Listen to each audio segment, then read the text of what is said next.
Imagine sitting at a dinner table surrounded by the very people you've bled for, people who only see you when they need saving.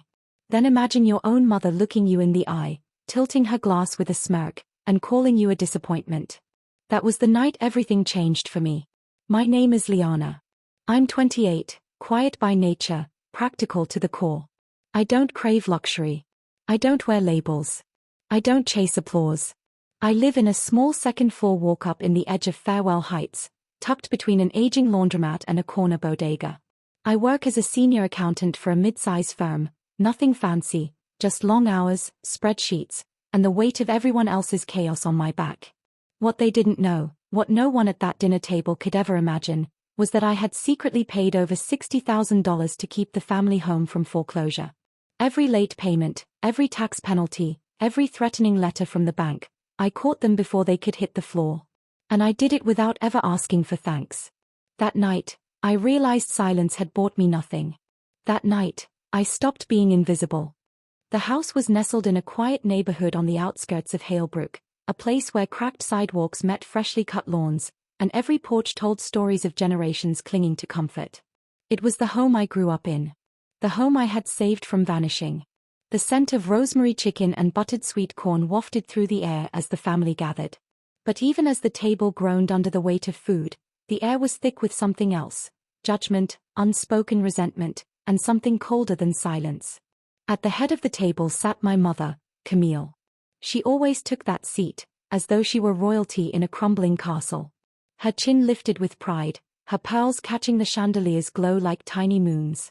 To her left was Rowan, my older brother, loud, polished, dressed in tailored clothes he couldn't afford. He called himself an entrepreneur, but I knew the truth: he was a gambler with a business card. To Camille's right sat my younger sister, Everly. She was 25, delicate, eternally pampered, and hopelessly addicted to the illusion of influence. Instagram was her altar, ring lights, her stained glass. And then there was me. The one who held it all together, silently. Dinner had barely begun when the first dagger was thrown, not with a blade, but with a sentence. Camille leaned forward, setting her wine glass down with a gentle clink. Her smile didn't reach her eyes. "Liana," she said, her tone light but razor-sharp, "I just don't understand what you're doing with your life." The room stilled. My fork hovered mid-air, caught between bite and breath. She gestured elegantly toward Rowan, who straightened his already perfect posture. "Look at your brother. He's building something. Real ambition. And Everly, she's making a name for herself. Her following has doubled since last month." She turned to me. Her lips curled, not in a smile, but in disdain. "And you? Almost 30. Single. Living in a showbox and driving that ancient car.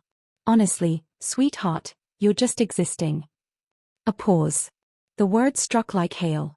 Rowan gave a smug chuckle, tapping his expensive watch against his glass.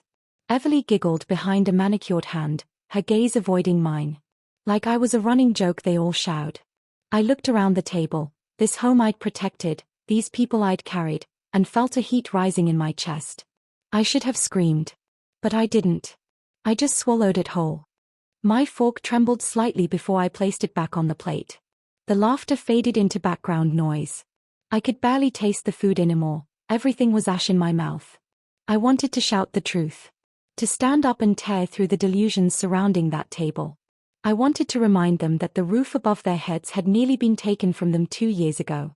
That the bank had come knocking, letters marked "final notice" piling on the foyer table. Camille had called me late that night, her voice no longer cold, but small, cracked by fear. I could still hear her words. "Liana, I don't know what to do. If we lose the house, we lose everything." I had drained my emergency fund, the one I'd spent years building through skipped meals and hammer-down furniture. I'd picked up overtime shifts, sometimes staying in the office until the janitors turned out the lights. All for this house. This family. And now, here they were, mocking me. Forgetting me. Camille had sworn no one would know. That the truth would make us look weak. And I agreed. Like a fool desperate for approval she'd never give. Now, I sat in silence, but something in me had cracked. Growing up, I understood early that love in our house wasn't unconditional. It was measured. Distributed carefully. Unevenly. Camille adored Rowan. He was the golden son, the walking embodiment of everything she valued: flash, charm, noise. He could do no wrong. When he scored a single goal in a little league game, she screamed like he'd won the championship. When he barely graduated high school, she framed his diploma like it was a PhD. I remember the night I brought home a report card with straight A's. Camille didn't even look up from folding laundry. "That's expected of you, Liana," she said. No smile. No pride. Just a shrug. So I stopped showing her. Everly was her other masterpiece. Camille once told me, without irony, that a woman's best chance in life was to marry well. From then on, she shaped Everly into a glass doll, pretty, polished, delicate. Charm school, etiquette classes, weekly salon visits. Everly's beauty was a currency our mother flaunted like wealth. But me? I wasn't sculpted. I wasn't celebrated. I was invisible. Too quiet. Too serious. Too useful. So I did the only thing that made sense. I got a job, studied numbers, and stayed out of the way. I thought hard work would earn me respect. Maybe not love, but at least acknowledgement. Instead, my ambition was brushed aside like lint on a sleeve. Camille used to laugh whenever someone asked what I did for a living. "Oh, nothing exciting," she'd say with a wave. "She just crunches numbers all day." As if my entire career, built from scratch, was a hobby she barely tolerated. Rowan picked up that tone and ran with it. "Still pushing papers for peanuts, huh?" He'd sneer, elbowing me like we were in on the joke together. We weren't. Everly would sigh and toss her curls over her shoulder. "You could never do what I do," she'd say. "It takes personality." Their voices clung to me like fog, even years after I moved out. I had rented my own place by 21, a tiny apartment with creaky floors and thin walls, but at least it was mine. Quiet. Honest. No one judged the peeling paint or second-hand couch. No one talked over me at dinner. I learned how to stretch meals for days. How to fix a leaky faucet. How to sleep with peace, if not warmth. And still, part of me clung to the hope that maybe they'd notice. Years passed, and still, nothing changed. Back at that dinner table, Camille's eyes sparkled as Rowan launched into a tale about his latest business idea. It was always something: custom sneakers, NFTs, imported coffee pods. I knew the truth. He was drowning in debt, juggling one overdrawn card with another. But Camille? She listened like he was delivering a TED talk. "That's my son," she beamed. "Always thinking ahead." Then came Everly's turn. She gushed about a modeling gig, casually admitting that it involved passing out samples at a car expo. Camille clasped her hands, her voice thick with pride. "My beautiful girl. You're going to be a star." I sat still, cutting my food in even bites, praying I could make it through the meal unnoticed. But that's not how it works in our house. The quiet one always gets dragged out eventually, if only to be made an example of. Rowan turned to me, flashing that smug grin. "Still renting that place, Liana? Haven't upgraded?" Everly chimed in with a fake pout. "And that car? You're not sick of driving that rust bucket?" Camille gave me that familiar look, the one that said I was the family's one real disappointment. I swallowed. Again. Camille sighed, resting her chin in her hand like she was genuinely exhausted by my existence. "Your brother and sister are chasing dreams. Why are you still stuck?" Her voice was soft, almost pitying, but it hit harder than any shout. I wanted to scream that stability is success. That I paid my bills, stayed out of debt, and didn't have to lie about my accomplishments. But I knew none of it would land. Because to them, glitter always outshone grit. So I did what I always did. I smiled. Small, tight, practiced. But inside? I was unraveling. 2 years ago, Camille had called me just after midnight.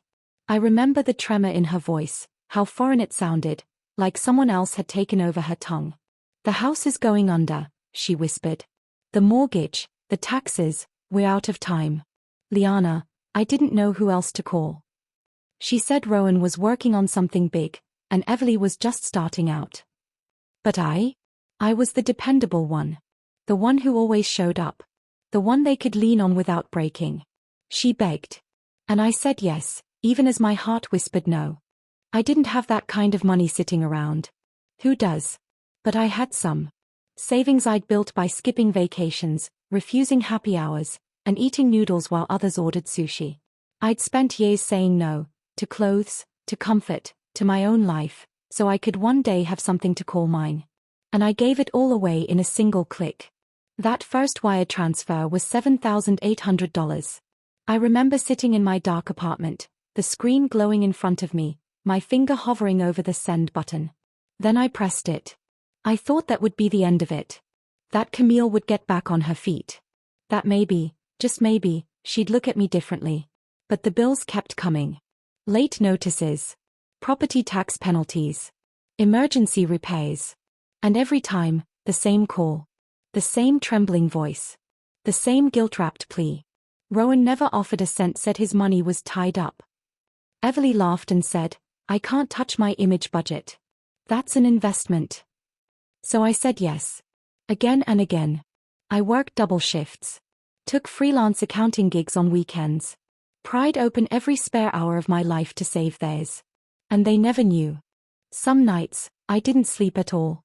I'd come home from the firm at 7 o'clock, make a cup of instant coffee, and open my laptop again to balance someone else's books until 2 a.m. My eyes would blur from spreadsheets. My fingers ached. My body gave up before my will did. Every cent I made beyond my salary went into the house on Elmridge Avenue, a place I hadn't even called home in years. 2 years. $62,000.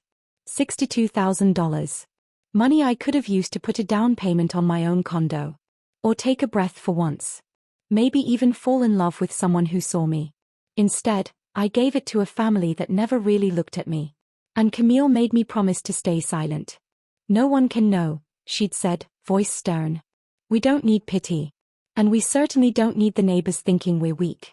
Just, do it quietly, Liana. That's what's best. I said yes. Not because I believed her. But because some foolish part of me still wanted her to be proud. Even if it was in secret. Now, here I was. At her table. Eating food I'd unknowingly paid for. Being called a failure. I clenched my hands in my lap, nails biting into skin. Beneath the tablecloth, my whole body was trembling, but my face? Calm. Blank. Unreadable.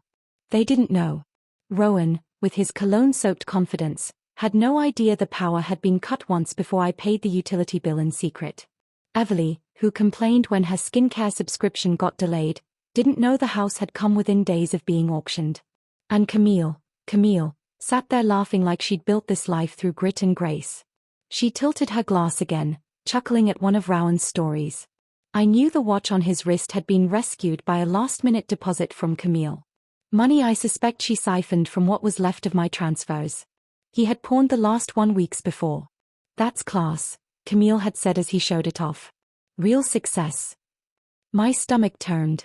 They thought they were floating on luck. They didn't know I was the tide beneath them. That if I stopped, they'd all sink. Everly glanced at me again, her gaze dragging across my simple blue blouse. Seriously, Liana, she said with a snort. That shirt again? Do you ever treat yourself? I didn't flinch. But I felt the crack widen. Everly's laughter was sugar-coated venom, her voice light but sharp as glass. You could at least try to look like you care, she added, brushing an invisible thread from her designer sleeve. I looked down at my blouse. Faded cotton, soft from years of wear. Bought on clearance. Paid for in cash. No loans. No help. Mine. Camille leaned in then, her tone changing, soft, maternal, dangerous. You've always been so average, Liana, she said, as if that were a kindness. There's no shame in it. Not everyone shines. The words didn't just sting. They landed like a verdict. Rowan barked out a laugh. Everly hid her smile behind a sip of wine. And Camille, she sat back, satisfied, like she'd just said something wise. The room echoed with their laughter. But I didn't move. Because something inside me had shifted. It wasn't just pain anymore. It wasn't even anger. It was clarity. I had been the net beneath them. The silent scaffolding. The one who bled in shadows while they danced in the light. And now, they were laughing in the house I saved. That was when I knew. I wasn't going to sit quietly anymore. The fork in my hand hovered above my plate, forgotten. Their laughter roared around me, a twisted kind of music. It filled the room, bounced off the walls, reverberated in my skull. But louder than that was the pounding of my heart, steady, rising, undeniable. I raised my eyes and met Camille's. For the first time, I didn't lower my gaze. I didn't blink. She stopped laughing. Her smile faltered, not all at once, but like a candle guttering in the wind. She wasn't used to being looked at like that. Especially not by me. For years, I had been the one who lowered my head. Who apologized for being invisible. Who smiled while swallowing fire.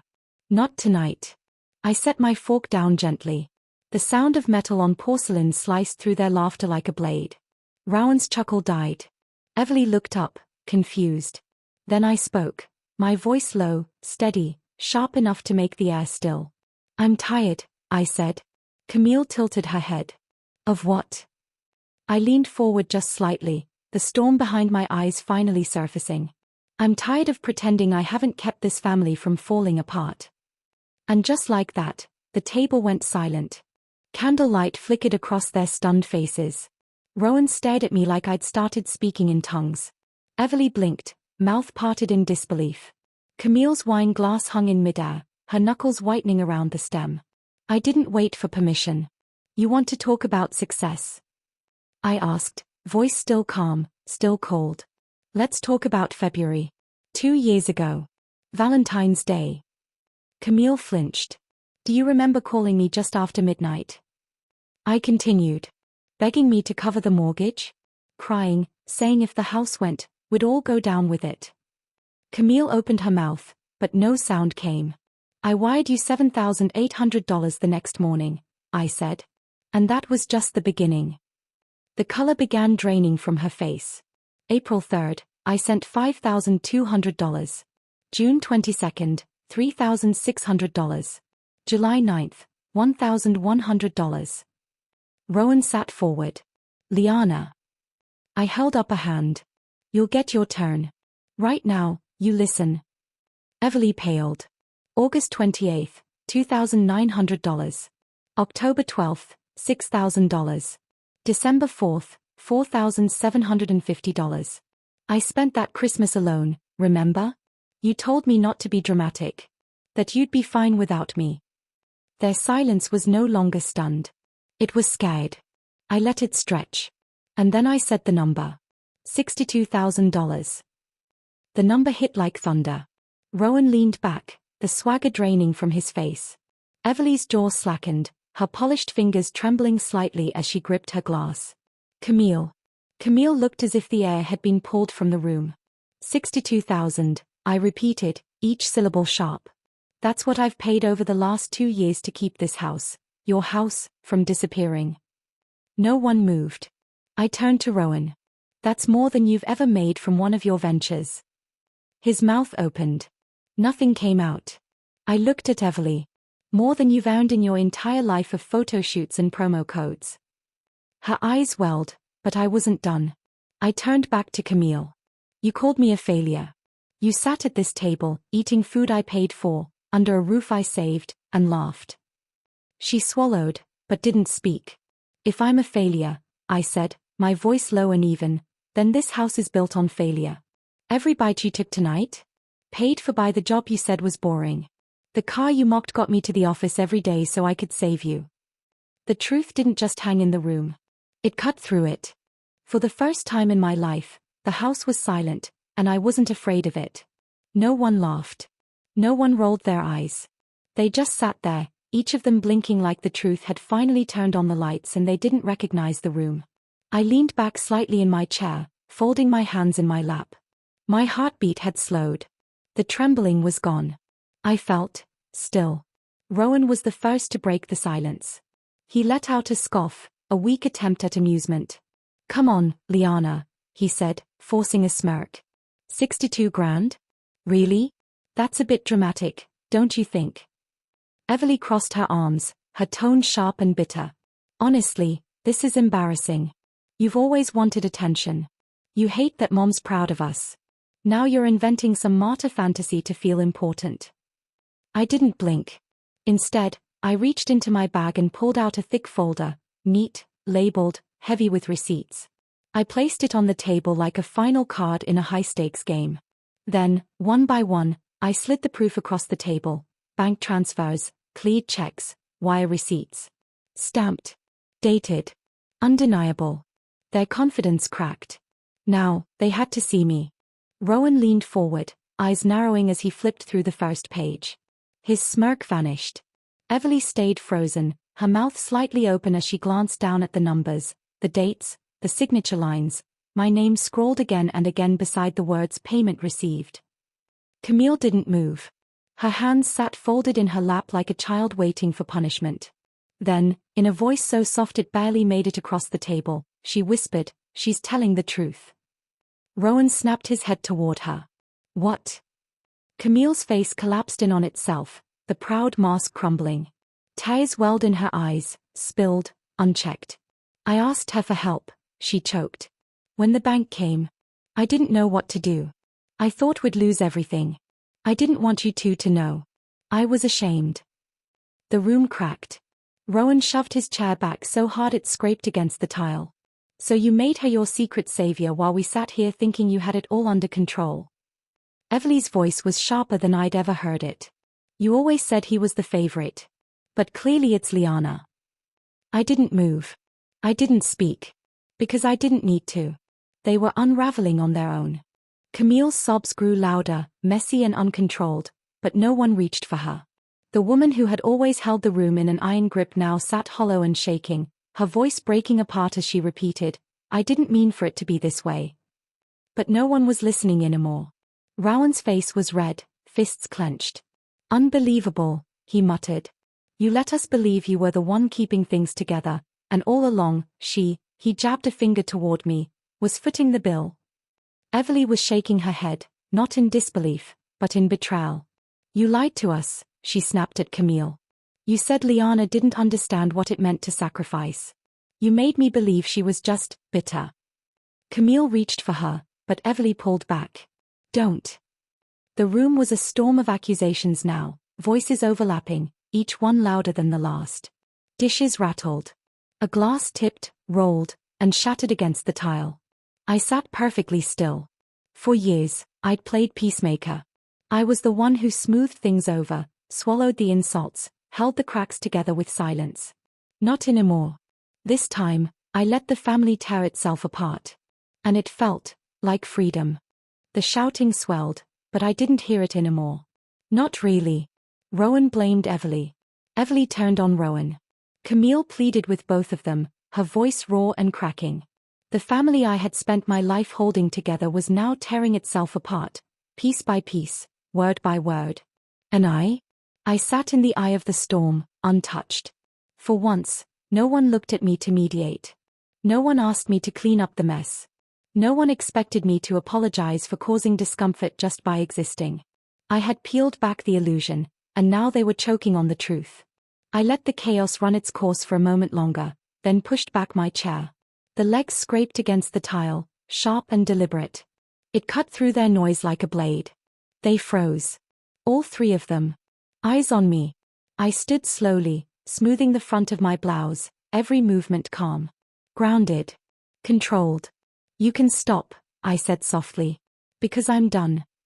The words fell like a final stone in a grave. Camille blinked. Done. No more transfers. No more overtime. No more pretending. I met each of their eyes in turn. "I'm not saving you anymore." Rowan surged forward, disbelief written all over his face. "You can't just walk away," he snapped. "The bills, Mom could lose the house again." I tilted my head, calm. "Then you handle it. You're the businessman, aren't you? Figure it out." For once, he didn't have a comeback. Just a flicker of panic behind his eyes. Everly scoffed, but her voice wavered.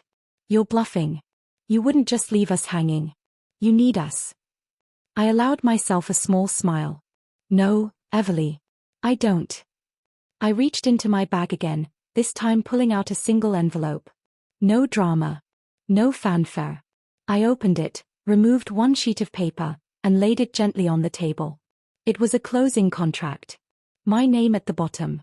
Signed. Final. I closed on a condo last month, I said. I move in 2 weeks. It's mine, only mine. Camille's mouth opened, stunned. Her fork slipped from her fingers, clattering against her plate.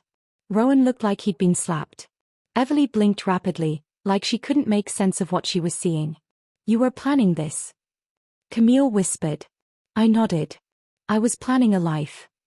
And this time, I wasn't inviting them into it. Camille's voice cracked, a fragile whisper barely clinging to the air. Liana, you wouldn't just leave us. We're family. I looked at her then, really looked. At the woman who had called me a failure with a smile on her lips. Who had let her pride erase my sacrifice. Who had used my silence like currency. Family. I echoed. Is that what this is? Her lip trembled. I know I said things I shouldn't have. But we need you. I stepped back from the table, voice steady. No. You don't need me. You need someone you can control. Someone to patch your holes in silence and disappear the moment the problem's fixed. She reached for me across the table, but I didn't take her hand. I'm not your safety net anymore, I said. Rowan slammed his hand on the table, panic surging. You can't just abandon us. Without you, this place falls apart. I turned to him, calm as ever. Then maybe it should. He recoiled like I'd slapped him. Everly was silent, stunned, as if she couldn't comprehend the version of me that stood before them. But I could. Because I'd been building her, piece by piece, in every quiet sacrifice they never saw. The room was breathless. Camille sobbed openly now, her hands pressed together like prayer. Please, Liana, she whispered. Don't leave us like this. We need you. I need you. But her words rang hollow, like keys jingling after the door had already been locked from the other side. I stood tall, my voice unshaking. No, Mom. What you need is someone who doesn't ask questions. Someone who shows up and shuts up. And for too long, that was me. She opened her mouth, but I didn't let her speak. I've spent years trying to earn your love. I bent myself backwards, drained my soul dry just to hear you say one kind thing. And even then, I got crumbs.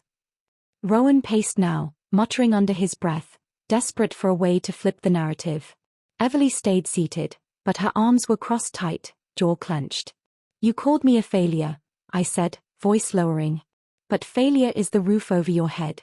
Failure is the electricity that keeps the lights on. Failure paid for your meals, your safety, your silence. I looked at each of them. And none of them could meet my eyes. I didn't abandon this family, I whispered. You abandoned me first. I didn't wait for a response. They had said enough. Done enough. I pushed my chair back in slowly, neat and careful, like I wanted to leave everything exactly as I'd found it, except I wasn't the same person anymore. Then I turned away from the table.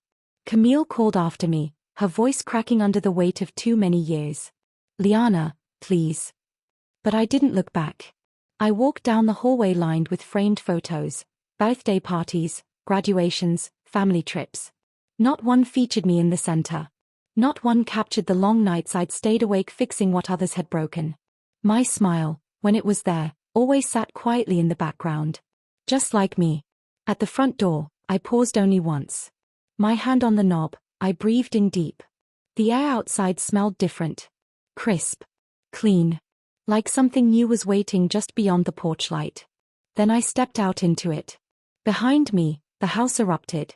Carter's voice sharp, Elise's defensive, Camille's sobs rising again as the weight of truth tore through their illusions. But I didn't turn around. I walked to my car, calm and unshaken. For the first time in my life, I wasn't running. I was leaving.